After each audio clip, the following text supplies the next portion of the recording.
मित्रों नमस्कार। अपने बीच पूर्व केंद्रीय मंत्री और भारतीय जनता पार्टी के वरिष्ठ नेता माननीय रविशंकर प्रसाद जी आपको संबोधित करेंगे। मेरा विनम्र निवेदन है माननीय रविशंकर प्रसाद जी से आपको संबोधित करें। मित्र संजय जी, सभी पत्रकार मित्रों नमस्ते। चुनाव का समय है तो आपको हम डिस्टर्ब करते रहेंगे, क्योंकि कांग्रेस पार्टी के लोग हार की हताशा में ऐसे ऐसे काम कर रहे हैं कि उसको राष्ट्रीय स्तर पर उठाना जरूरी है। इसलिए मुझे आपको यहाँ बताना पड़ता है। आपका स्वागत है। याद होगा 3 दिन पहले मैंने प्रेस किया था किस तरह से जमायत-उल-हिंद महाराष्ट्र में कांग्रेस से वोट के लिए कई शर्तें मांग रही है। उसके जवाब में कांग्रेस के अध्यक्ष महाराष्ट्र ने कहा था हम विचार करेंगे। बाद में गोल मटोल होने लगा जब बड़ा विषय बन गया। हमारे पास ये मराठी मुस्लिम सेवा संघ का पर्चा घूम रहा है, वो आया है। ये क्या है मैं पढ़ना चाहता हूं। अगर आप देश के संविधान, महाराष्ट्र की एकता अखंडता के खातिर अपने का मत का उपयोग सही करोगे, शरीयत में दखलंदाजी मंजूर है, क्या मुसलमानों से अलीगढ़ छीनने वालों को वोट करोगे, समान नागरिक संहिता थोपने वालों को वोट करोगे, वक्फ के खिलाफ वालों को वोट करोगे, कई चीजें लिखी हुई हैं। तो ये सिलसिला चल रहा है, कसकर चल रहा है और चलाया जा रहा है। हमारा आरोप है कांग्रेस पार्टी और उनके सारे सहयोगी इंडी गठबंधन के मुस्लिम तुष्टीकरण और उनके वोट को लेने के लिए इस एजेंडा को चलवा रहे हैं। ये हमारा आरोप है। कई जगह एनजीओ बनाए गए हैं, बाकी काम हो रहा है। तो महाराष्ट्र में कहानी चल रही है। अब ये देखिए, जमायते उलमा जिला लोहरदग्गा का पैगाम है छोटा नागपुर का, क्योंकि महाराष्ट्र की कहानी पूरी हुई, अब छोटा नागपुर की कहानी भी रखना जरूरी है। हम पढ़ना चाहते हैं। मौजूदा मुल्क के हालात को देखते हुए मरकजी हुकूमत का मुसलमानों के ताल्लुक में जो रवैया है और जिस तरह मुसलमानों को एनआरसी, यूनिफॉर्म सिविल कोड तथा वक्फ कानून लाकर घुसपैठिए के बहाने डराया धमकाया जा रहा है, उस सिलसिले में जमायत उलमा झारखंड से मशविरा के बाद जमायत उलमा जिला लोहरदग्गा मुसलमानों से अपील करती है कि वक्त का तकाजा है कि मुसलमान मुनहिद होकर इंडिया गठबंधन के पक्ष में अपना वोट दें। तो ये पूरा झारखंड की कहानी है। मैंने आपको वहां की कहानी बता दिया। महाराष्ट्र की प्रियंका गांधी लड़ रही हैं वायनाड में, जमायते इस्लामी उनके समर्थन में कसकर भिड़ी हुई है। ये आरोप हमने नहीं लगाया है, वहां के मुख्यमंत्री ने लगाया है। तो एक प्रकार से कांग्रेस पार्टी और इंडिया गठबंधन लोग जितने संकीर्ण मानसिकता वाले लोग हैं, जो मुस्लिम समाज के समर्थक छोड़िए सुधार की भी खिलाफत करते हैं, ऐसे लोगों को लेकर आगे बढ़ रही है। और ये सारी जमात वही है जिसने 3 तलाक का भी विरोध किया था, याद करिए। ये सारी जमात वही है जो शाहबानों के साथ खड़ी थी।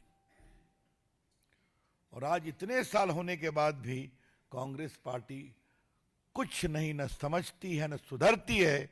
ऐसे ही तत्वों के बहाने चुनाव जीतने का षड्यंत्र करती है। और हमारे प्रधानमंत्री कहते हैं एक रहोगे तो सेफ रहोगे, तो इस पर टॉन्ट मारते हैं, इस पर चुनाव आयोग में जाते हैं।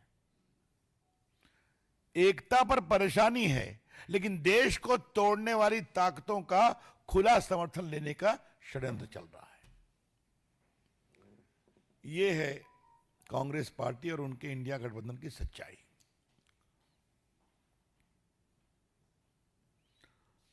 The BJP is very clear that the Congress party is conspiring with all the conservative element, divisive element in the Muslim communities for the sake of vote, because they are apprehensive about imminent defeat.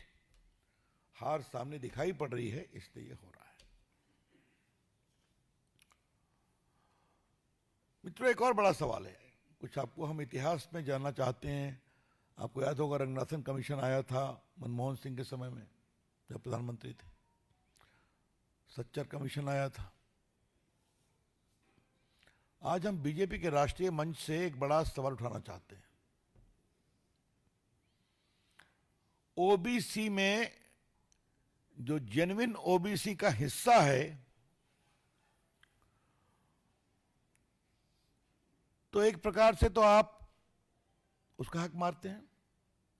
हम चाहते हैं OBC को अधिकार मिले, अवसर मिले, रोजगार मिले, नौकरी मिले। और जो मंडल कमीशन में स्पष्ट है कि जो मुस्लिम समाज में भी बहुत पिछड़े हैं, उसके बारे में विचार होना चाहिए।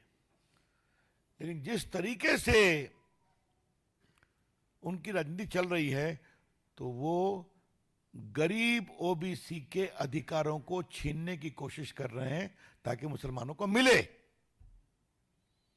क्योंकि सीमा तो तय है। अब राहुल गांधी बोल देते हैं कि हम इस सीमा को खत्म कर देंगे और खूब आरक्षण देंगे। बीजेपी देश के वंचित, पिछड़े, अति पिछड़े ओबीसी के अधिकारों को छीनने के हर प्रयास का विरोध करेगी। The BJP would like to emphatically state from its national platform that any attempt to weaken or snatch away the rights of genuine OBC, extremely backward OBC, to favor Muslim communities for vote bank would be opposed tooth and nail. ये बात हम कहना चाहते हैं। आज जब Congress party का ये तमाशा चल रहा है, तो आज देश के सामने एक और बात हम कहना चाहते हैं,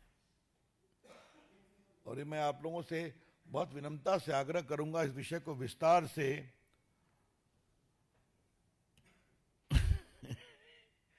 अब संजय बाबू ने मुझे एक कमाल की चीज दिखाई है। ये पूर्व सांसद मोहम्मद अदीब का बयान है, एहसान मानिए हमारा वरना पाकिस्तान लखनऊ तक होता। अब देखिए, ये उनका स्टेटमेंट है, चल रहा है। क्या बदतमीजी है, कहां तक जाएंगे आप? एक एमपी है, समाजवादी पार्टी का है ना, मतलब जो देश की एकता को तोड़ने वाली बहुत दुर्भाग्यपूर्ण बात है। अखिलेश यादव आजकल आप एकता का पोस्टर लगवा रहे हैं। आपके पूर्व सांसद ने क्या कहा है, क्या कहना है आपको? और उस अलायंस में राहुल गांधी भी हैं, क्या कहना है आपको? हमें ट्रस्ट करिए वरना पाकिस्तान लखनऊ तक होता। मतलब ये है इनकी सोच।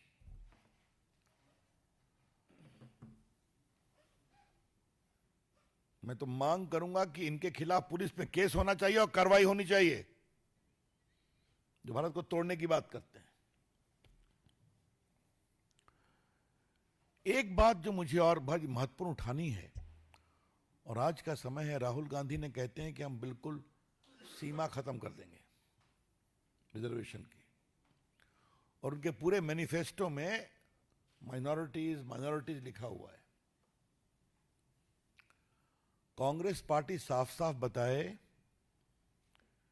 क्या मुसलमानों को शेड्यूल कास्ट स्टेटस का राइट, रिजर्वेशन का लाभ दिया जाएगा? The BJP would like to ask straight away from the Congress party and from the India Gathbandhan whether the benefit of scheduled caste will also be given to people from the Muslim community. ये बात आज उठाना इसलिए जरूरी है कि schedule caste के लोगों को सिर्फ नौकरी में ही आरक्षण नहीं मिलता है, उनको लोकसभा में और एमपी में भी सीटें रिजर्व रहती हैं। रघुनाथन कमीशन ने कहा कि जो है सबको दे दीजिए एससी, कोई कन्वर्टेड है उसको भी एससी का स्टेटस दे दीजिए।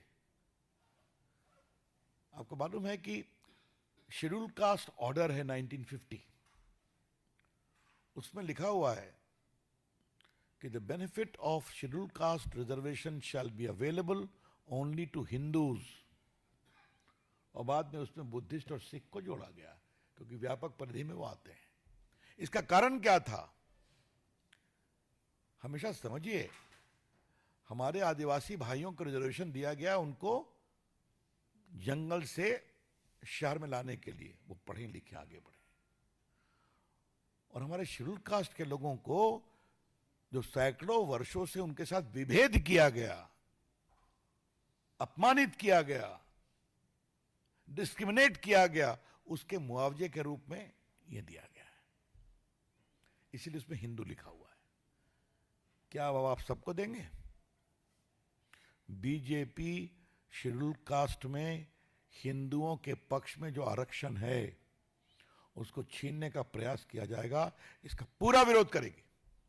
यह संवैधानिक है, इट इज अनकॉन्स्टिट्यूशनल, यह हो नहीं सकता। आपको हम बताएं, ये लोग जो इस तरह की पॉलिटिक्स करते हैं, कुछ मेरा कानून से संबंध है, आप जानते ही हैं।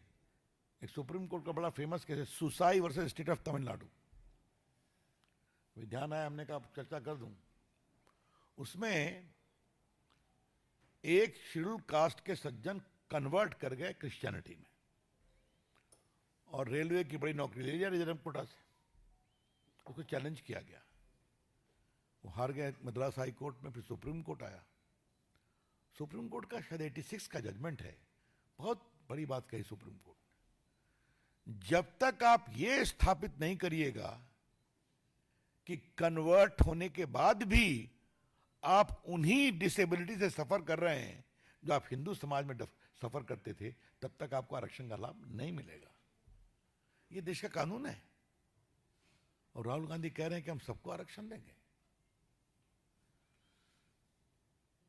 फिर हम रिपीट करना चाहेंगे, भारतीय जनता पार्टी ओबीसी अति पिछड़े के अधिकारों को अगर वोट बैंक के नाम पर छीना जाएगा मुस्लिमों के पक्ष में, इसका हम पूरा विरोध करेंगे। और अगर शेड्यूल कास्ट में मुसलमानों को शामिल करके उनके अधिकारों को लिया जाएगा तो इसका इंपैक्ट कहां जाएगा? आप लोग कई वरिष्ठ पत्रकार हैं, आप जानते हैं कि भारत के संविधान में प्रावधान है कि आरक्षण कितना मिलेगा शेड्यूल कास्ट के लिए, यह उस राज्य की आबादी पर निर्भर करता है, शेड्यूल कास्ट की, और किस जिले में मिलेगा उस जिले की आबादी पर डिपेंड करता है। तो इलेक्टोरल रिजर्वेशंस सिर्फ शेड्यूल कास्ट शेड्यूल ट्राइब को है, ओबीसी को नहीं है। तो अगर आप उन्हें ओबीसी एससी बनाएंगे तो आप वो अधिकार छीनेंगे। इसका हम पूरा विरोध करेंगे। तो राहुल गांधी ना होमवर्क करते हैं, न पढ़ते हैं, न लिखते हैं, खाली संविधान की लाल किताब लेके चलते हैं। कितना समझते हैं उसको ही तो अलग बात है। तो आज चूंकि उनकी डिमांड के आलोक में इन विषयों को उठाना जरूरी था। मित्रों, एक अंतिम विषय कहना है। कर्नाटक से खबर आई है कि वहां कॉन्ट्रैक्टर के भी रिजर्वेशन में मुसलमानों को 4% रिजर्वेशन दिया जा रहा है। हमारे बिहार में एक भाषा होती है, संजय समझेंगे, बिहारी पत्रकार समझेंगे, चलो बढ़ा के हचका बचा के। हाँ, तो नौकरी पर कम थी क्या कि ये हमारे पास आया है कि खबर है कि सिद्धारमैया सरकार पब्लिक टेंडर में मुसलमानों को 4% आरक्षण देने के मकसद से सार्वजनिक खरीद में पारदर्शिता अधिनियम में संशोधन कर रही है। हल्ला हुआ तो कहा डिमांड तो है, हमने अभी रोका हुआ है। आप देख रहे हैं, दोनों बातें कह रहे हैं। वैसे आपकी जानकारी के लिए कमाल है, कर्नाटक में 32% ओबीसी आरक्षण है। Category 1, 2A, 2B, 3A, 3B में बांटा गया है। कैटेगरी में एक में 91 जातियां हैं, जिसमें मुस्लिम की 17 जातियां हैं, वहां 4% रिजर्वेशन है। कैटेगरी 2A में 393 जातियां हैं और मुसलमानों की 19 जातियां हैं, जहां 15% आरक्षण दिया जाता है। और कैटेगरी 2B में सारे मुस्लिम्स को आरक्षण दे दिया गया। तो कर्नाटका कमाल का स्टेट है कि वोट बैंक के लिए कहां चले जा रहे हैं। तो अब उससे संतुष्ट नहीं थे तो ठेकेदारी में भी आपको आरक्षण मिलना चाहिए।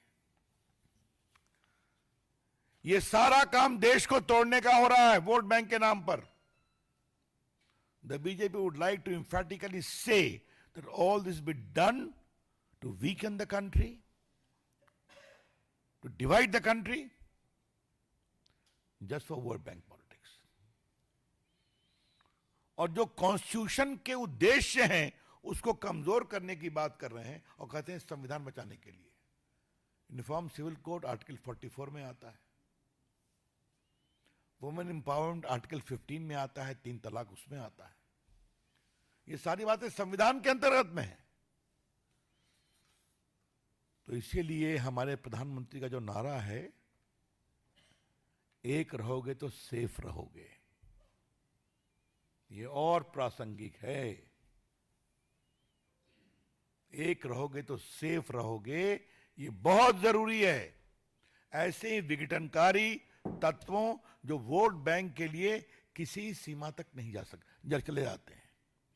और कांग्रेस पार्टी का इतना सफाया हो रहा है, फिर भी कांग्रेस 1950 मॉडल पे ही चल रही है। हाँ, या कम से कम ये तो हम कह सकते हैं कि पूरा जो शाहबानो प्रकरण था 1986 का, तो जो कांग्रेस 86 में जहां थी वही 2024 में है, ये तो हम कह सकते हैं। That's all from my side, friends. Open to questions. Devendra Parashar, India TV.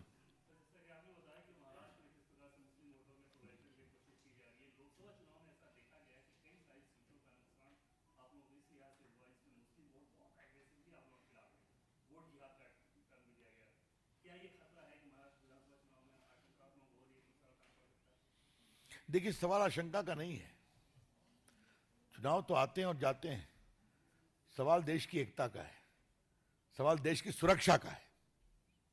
और आपने एक बात देखा, वक्फ कानून और घुसपैठियों के बहाने डराया जा रहा है, तो घुसपैठ के विषय पर भी उनकी चिंता है। यह देश की सुरक्षा का सवाल है। मोहित भट्ट।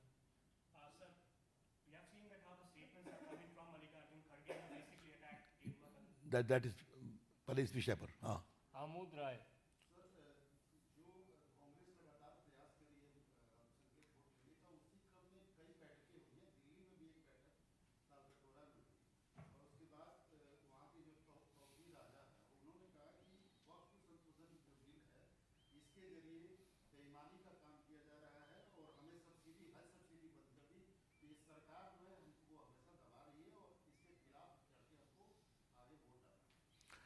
मैं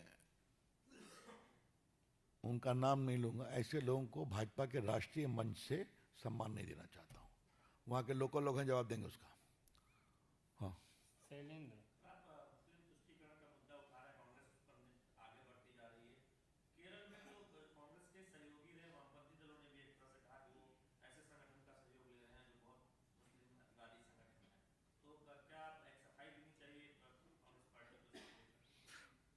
पहली बात कि कम्युनिस्ट पार्टी को दिमागी सफाई बहुत दिनों के बाद आई, अच्छी बात है।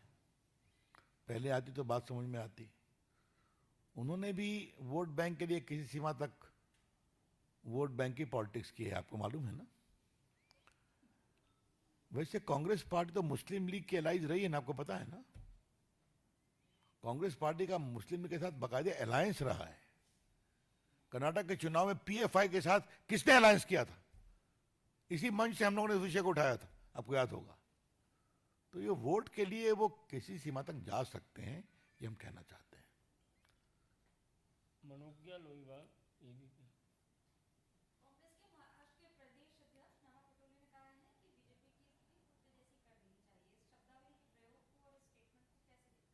हताशा है। हम भाजपा के राष्ट्रीय मंच से उनके स्तर पर नहीं आएंगे। हम राजनीति में एक शुचिता और स्तर के मानक के समर्थक हैं। जनता जवाब देगी। उनके अगर प्रदेश अध्यक्ष का यही मानक है तो जनता जवाब देगी, इसका अच्छा जवाब देगी। मैं इस पूरे कमेंट की भर्त्सना करता हूं।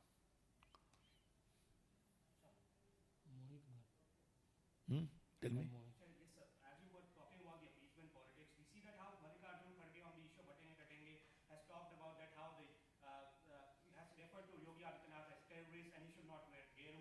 People who are wearing Geruva have become chief ministers. A very strong reaction has come from Mallikarjun Kharge. How do you react to these statements that have come in? Mr. Kharge's comment is irresponsible. It's designed to demean the glorious saga of saffron color. Let me remind Mr. Kharge, this Congress party talked of saffron terror. Remember?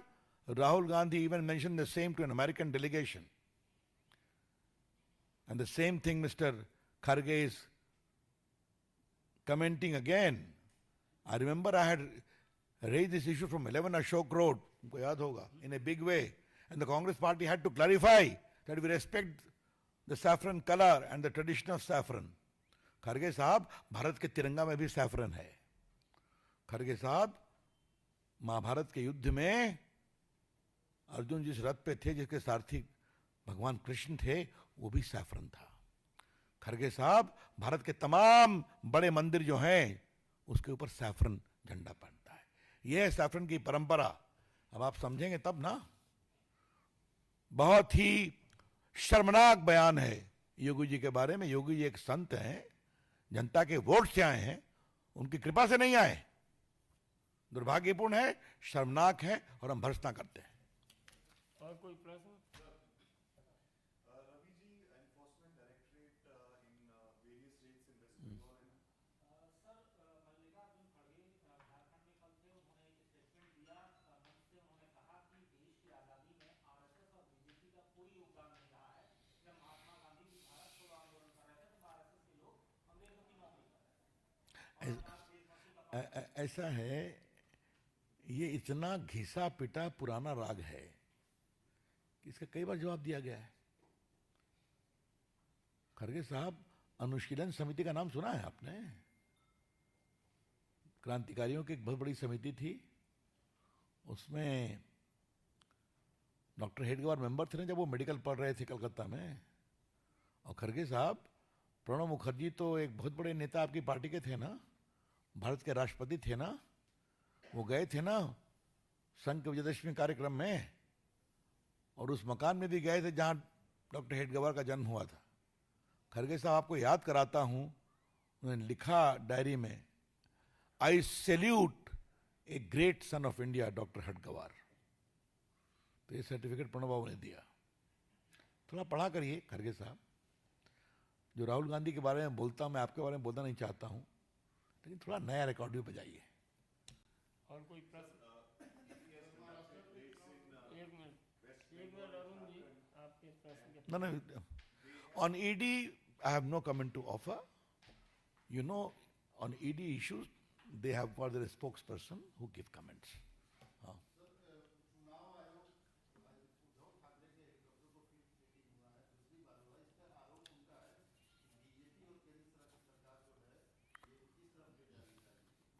अब ऐसा है, वो करते क्या हैं रोज तो। अब चुनाव आयोग का भी आलोचना करना, उसके खिलाफ करना। हार जाएंगे तो ईवीएम खराब है, हार गए तो चुनाव आयोग खराब है। कभी कभी ठीक ठाक बातें करनी चाहिए। अगर आप ईमानदारी से काम कर रहे हैं तो पैसा नहीं है तो दिखाइए। मैंने तो सुना है कि कुछ दिन पहले शिंदे साहब का भी बैग चेक हुआ था। तो आप इतने परेशान क्यों हैं? धन्यवाद।